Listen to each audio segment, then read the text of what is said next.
O Espírito do Senhor está sobre mim, pois me ungiu para evangelizar os pobres, enviou para curar os quebrantados de coração, apregoar verdade aos cativos, e dar vista aos cegos, e pôr em liberdade os oprimidos, e anunciar um ano aceitável no Senhor. Amém? Podemos se assentar?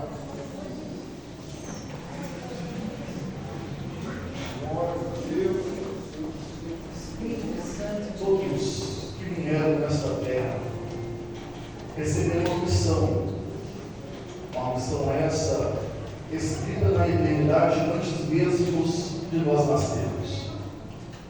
E Jesus foi uma dessas pessoas, encarnou, cresceu e nasceu. E a passagem onde nós lemos se cumpriu uma profecia dele. Nesta noite foi louvado que a igreja vem para quebrar o cativeiro e salvar alguém. A igreja vem quebrar o cativeiro e salvar alguém. Nós sabemos que no mundo a qual nós vivemos existem diversos tipos de prisões, diversos meios de aprisionar pessoas. No passado, no início da igreja primitiva, eles perseguiam, prendiam e matavam. Mas essa estratégia não funcionou muito bem, porque quando eles colocavam aquelas centenas de homens, mulheres e crianças no Coliseu, para deixar que os leões o matassem, para deixar que os touros o esmagassem, até mesmo cortassem eles, queimassem eles vivos, aqueles que tinham ido para assistir esse espetáculo de horror, falavam: eu também quero ser morto dessa forma. Da maneira que eles achavam que ia extinguir o Evangelho, mais se crescia, mais se desenvolvia, mas essa estratégia não deu muito certo. Então, a próxima estratégia foi o inimigo se aliar ao opositor. Porque de fora atacando para dentro, não deu certo. Então eles falamos assim: nós vamos entrar e vamos destruir de dentro para fora. Mas também não deu certo. Olha nós aqui, em pleno século XXI, e o Evangelho está crescendo. Glória a Deus, aleluia. Mas nessa noite, Deus colocou no meu coração os três cativeiros. Quando a nossa irmã fez a oportunidade e disse: Samuel, poderia estar ministrando? Eu perguntei à minha esposa: tem algum tema? Ela: não. E na hora Deus falou comigo: os três cativeiros, os três prisioneiros. E no primeiro prisioneiro, o primeiro cativeiro, nós vamos ver que existia um homem que foi chamado e levantado por Deus. Esse homem foi enviado. E ele disse assim: segundo a minha palavra, não vai chover, não vai cair nenhum orvalho do céu. Aquele homem, logo em si, Deus falou para ele: vai para o deserto, e ali eu te alimentarei. Ali ele ficou, mas chegou um dia que Deus virou para ele e falou assim: vai para a serva, porque ali já mandei uma mulher para te alimentar também. E ali também ele foi. Chegou o momento, no final deste período de 3 anos e meio, este homem foi lá e pediu, convocou o povo e disse para o povo: vocês têm que escolher a quem vocês vão adorar, ou é a Baal ou a Deus. E ali naquele monte, ali naquele altar, ali naquela montanha, tiveram mais de 450 profetas de Baal. De Azé mais 400. E ali se começaram o culto a Baal. Deus se não elogia, nada aconteceu. Mas quando o homem de Deus fez uma oração, ajeitou o altar, o fogo desceu. Aleluia. Logo após isso acontecer, a mulher do rei recebe a notícia que os seus profetas tinham morrido. E ela disse: vive o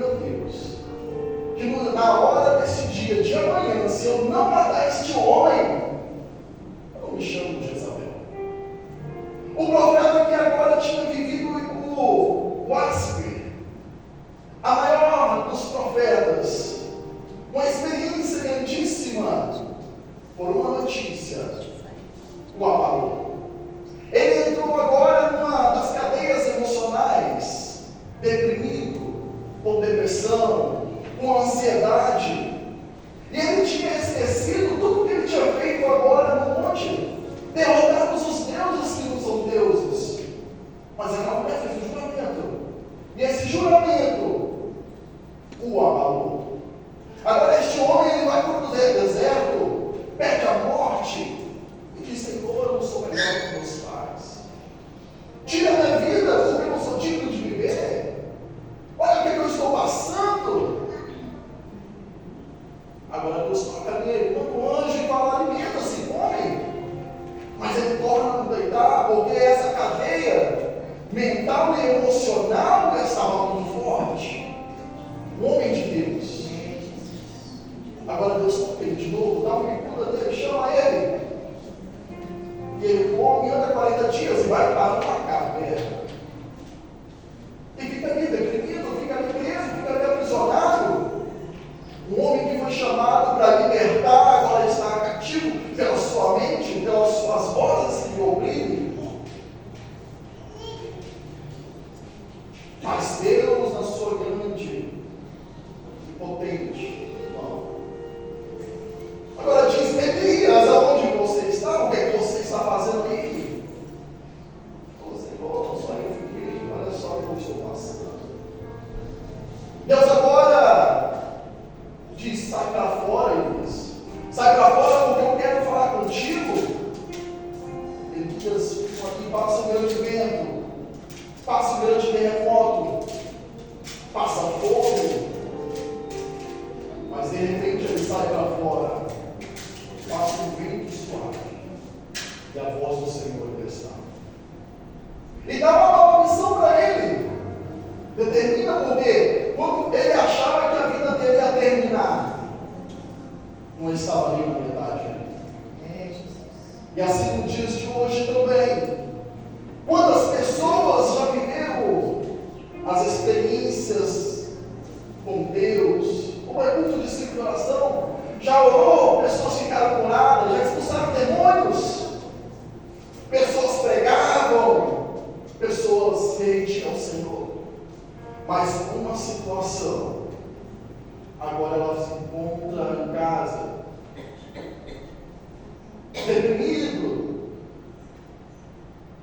mas Deus não esqueceu de você.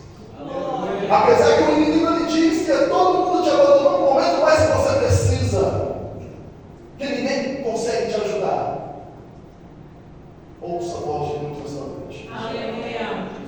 A tua vida não acabou e nem vai acabar enquanto aquilo que você foi chamado para fazer, você não fazer. Teve outro personagem em outro cativeiro. Era amigo de Jesus, comia na mesa com Jesus. Jesus agora recebe as suas missões, e ele tem que fazer a vontade do Pai. Ele não pode ficar dando atenção às pessoas que o amam, que lhe agrada, porque ele tem um compromisso, ele tem uma missão. E Jesus agora ele vai fazer a vontade de Deus, do seu Pai, movido pelo Espírito Santo. E o seu melhor amigo, aquele que Jesus comia na casa, aquele que Jesus sentava e ele lhes ensinava, um dia ele não foi com Jesus. Um dia ele ficou em casa, um dia ele ficou cuidando das suas coisas, e ele veio adoecer. Ele ficou mal. As suas irmãs tentaram lhe ajudar, falaram para o servo: vai lá, corre lá e chama Jesus. Fala que um amigo dele está doente. Jesus ele recebe a notícia. Para Jesus não existe atraso, não existe imprevisto, não existe nada que está está fora das tuas mãos. Mas Jesus, no olhar humano, parece que ele se atrasa, parece que ele não dá atenção, parece que ele não quer o bem daquele amigo dele. E chega 4 dias depois. As suas irmãs que agora tinham fé, as suas irmãs que outrora estavam sentadas ouvindo, as suas irmãs que agora estavam lhe servindo, lhe adorando, agora Jesus não tem mais jeito. Já é tarde. O Senhor demorou tanto. Jesus disse: calma, fica tranquilo, seu irmão lá ressuscitar. A cadeia, a prisão física, a prisão que aprisiona as pessoas numa cama de hospital, a prisão que aprisiona pessoas em medicamentos, a prisão que aprisiona uma pessoa a sepultura. Jesus é o mesmo de ontem, e é o mesmo que vai continuar para todo sempre. Por que nós estamos pensando de Jesus quando nós recebemos o diagnóstico? Quando nós vemos o laudo? Por que nós olhamos pensamos de Jesus quando nós olhamos para uma pessoa que está em cativeiro? Que está esse não tem mais jeito. Para esse só a morte. Ele nasceu assim, ele cresceu assim, vai morrer assim. Você conhece pessoas que aparentemente nem Jesus na casa? Pessoas que você conhece, amigos, parentes, conhecidos. Fala, isso aí, só Deus. Isso aí é só Deus. Mas nós falamos, isso aí é só Deus, mas tipo assim, mas parece que Deus não quer. Porque se Deus quisesse, já tinha perdoado. Mas Jesus, ele vive. Jesus, ele se compadece. Jesus, ele chora. Jesus, ele diz: aonde que colocaste meu amigo? Aonde vocês colocaste? Agora Jesus, eles mostram para Jesus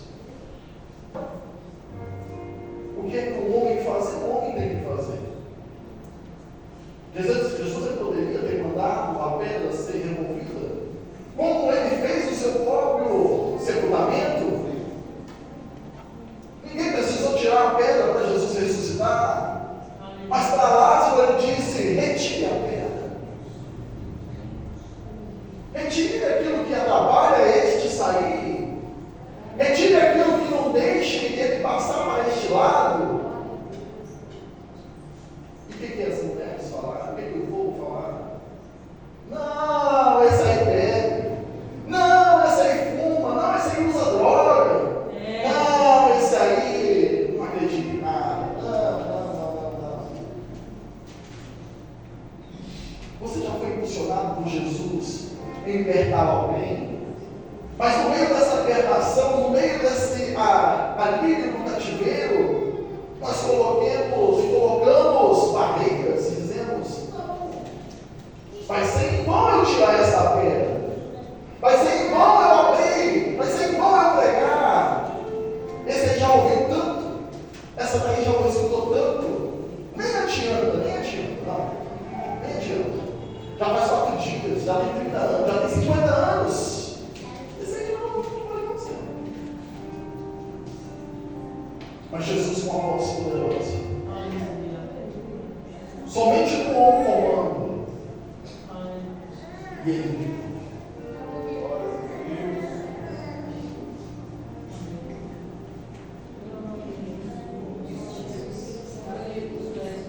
você conhece alguém que está no cativeiro e já faz muito tempo?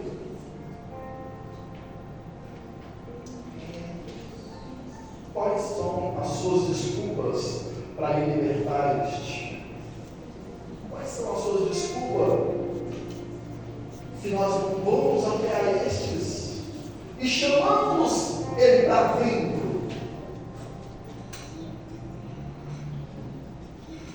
Porque um certo dia um homem disse: onde está o seu reino, Senhor?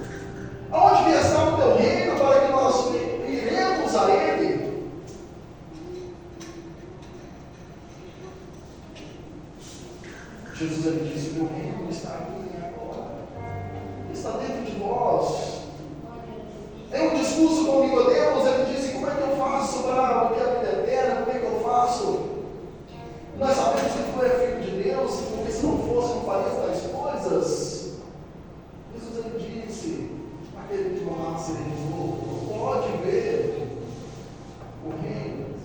Aquele que não for batizado não pode entrar no reino, não nascer do Espírito, da água, não pode entrar no reino. E quando as pessoas estão fora, e por causa da nossa intelectualidade, nós não chamamos ele para dentro. Por falta das nossas desculpas, nós não chamamos essas pessoas que estão acorrentadas no mundo físico para dentro. Mas Jesus ele disse: Lázaro, vem para fora. Em outras palavras, Lázaro, vem para dentro. Vem para o meu reino, venha me servir, venha me dar testemunho daquilo que eu fiz na sua vida.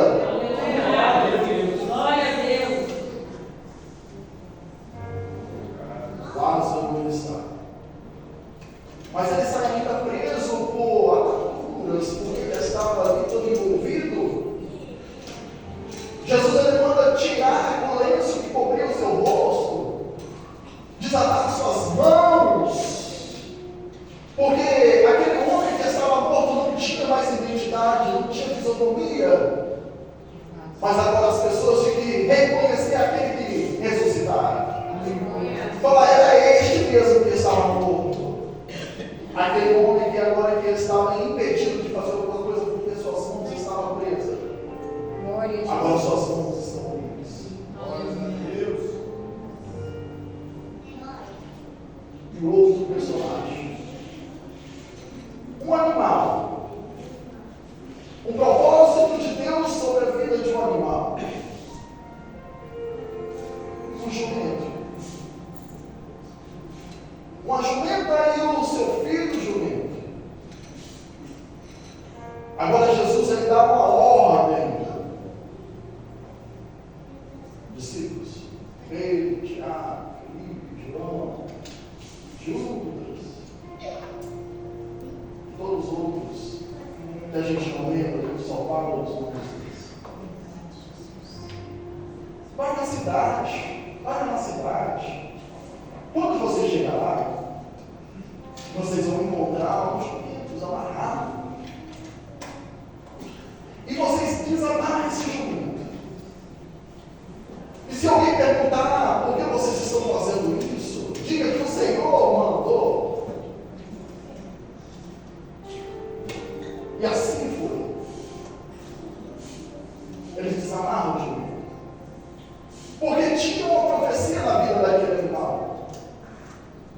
Tinha uma profecia desde lá de Gênesis, capítulo 49, verso 10. Quando Jacó vai morrer, na hora dele dar a bênção para o filho Judá, ele agora lança uma profecia. Você vai achar que é bonitinho? Vamos deixar esse pedacinho. Se encontra Gênesis, capítulo 49, verso 10, diz assim: olha só a profecia que Jacó lança. O cetro não se arredará de Judá, nem o legislador dentre os seus pés, até que venha Siló, e eles se congregarão aos seus povos. Olha só. Ele amarrará o seu jumentinho a vide e o filho da sua jumenta a cepa, mais excelente, e ele levará as suas vestes, o filho da sua casa, e o seu sangue aos pés.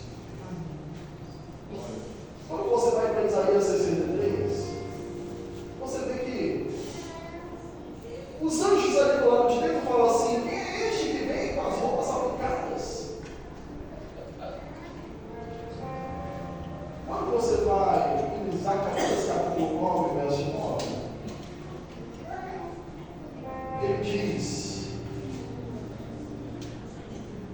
glória a Deus, alegra-te muito, ó filho de Sião, exulta, ó filho de Jerusalém.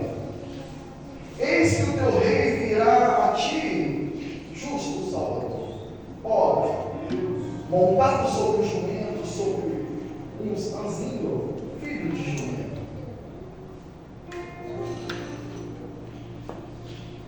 Tinha uma profecia para um animal que contribuiria com o ministério de Jesus. Tinha uma profecia para um animal que, há muito tempo, e as pessoas ficavam pensando, mas qual profecia? Não vai se cumprir, não. E aquilo que Deus prometeu, será que não vai cumprir, não? Mas tem um tempo determinado para cada coisa. E se Deus ele prometeu para os animais, e se cumpriu a promessa dele, em Marcos capítulo 11, você vai encontrar essa história. E Jesus ele manda desamarrar. Se na vida daquele animal cumpriu-se a história, imagina que a quem ele prometeu pessoalmente. Imagina para você que Deus levantou profetas, levantou palavras, Deus falou com você no quarto, Deus falou com você em oração, Deus falou com você no seu coração que faria certas coisas. E agora você diz, quando? E ali foram os homens que amarraram. Tem sonhos na sua vida que aparentemente, se você contar para os seus amigos, os seus parentes, eles dizem, isso aí é loucura, isso aí não vai acontecer.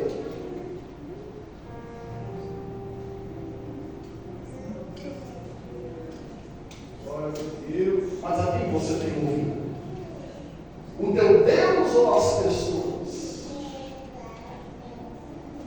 A quem você tem escutado? A quem você tem dado crédito? E qual é a prisão que te aprisiona nessa noite? Quem você conhece que está aprisionado? É a cadeia emocional, a ansiedade, a depressão. É uma cadeia física, doença, ou que não permita você se locomover e sair, que não permite as pessoas lhe conhecerem, ou é um homem que está te travando para que os planos de Deus não venham se concretizar na sua vida?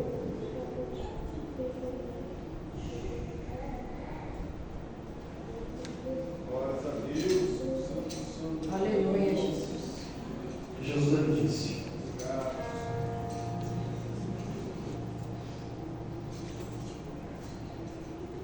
o Espírito do Senhor está sobre mim.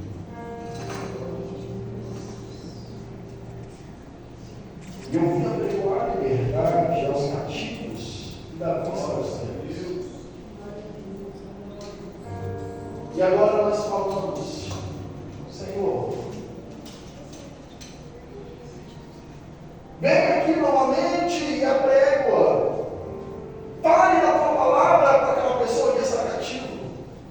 Uma certa feita, eu estava dizendo para uma mulher no serviço, e falando do amor de Deus para ela, e o seu esposo é alcoólatra, e ela disse: eu já falei com Deus, eu já falei com ele, e eu comecei a falar algumas palavras de Deus para ela, e ela falou assim: eu já falei para Deus, para ele descer aqui na minha frente e falar comigo. Eu falei: nossa, você é exigente, né? E no meio da brincadeira ali, do nada eu fiquei sério. Eu falei assim: mas você não está vendo que eu estou falando contigo? E do nada que ela estava rindo, ela deixou o sedante. E ali depois eu pensando no ocorrido, eu disse: meu Deus, que audácia, dizer que eu estava falando com ela, como eu fosse Deus, falou assim: olha, eu aqui falando contigo, meu Deus, que loucura. É irracional. Mas é isso que Deus ele mandou nós fazermos. Porque dessa maneira, quando nós somos impedidos pelo Espírito Santo,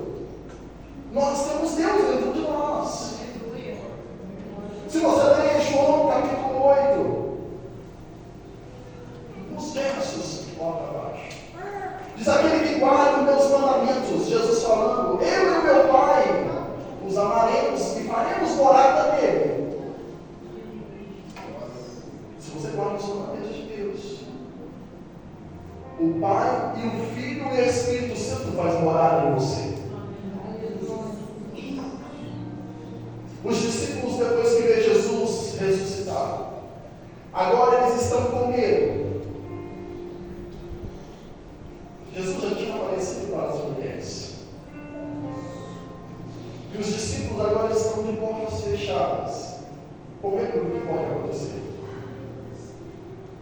Jesus aparece no meio deles e diz, João capítulo de número 20, a paz seja convosco. O verso de número 20 diz assim, e dizendo isso, mostrou-lhe as mãos e o lado, de sorte que os discípulos se alegraram. Vendo o Senhor, ele disse-lhes, pois, Jesus outra vez, paz seja convosco, assim como o Pai me enviou, também vos envio. Glórias a Deus. Assim como em Lucas capítulo 4, Jesus disse, o Espírito do Senhor está sobre mim, e me enviou para livrar os cativos, os oprimidos, dar vista aos cegos. É a nossa também, nossa missão. É a nossa missão concluir aquilo que Jesus iniciou. Mas a pergunta é, como nós faremos com as nossas capacidades, com as nossas limitações, com o medo do que as pessoas podem fazer conosco? Essa também foi uma dúvida dos discípulos. Mas Jesus, logo depois de ter dito isso, assoprou neles e disse, recebei o Espírito Santo. Somente com o Espírito Santo nós conseguiremos fazer e trazer a liberdade aos cativos. Somente com o Espírito Santo nós conseguiremos dar vista ao cego e curar aqueles que estão enfermos. Somente com o Espírito Santo. Sem ele nada nós podemos fazer. Qual é o cativeiro que te aprende? Qual o cativeiro que te aprisiona?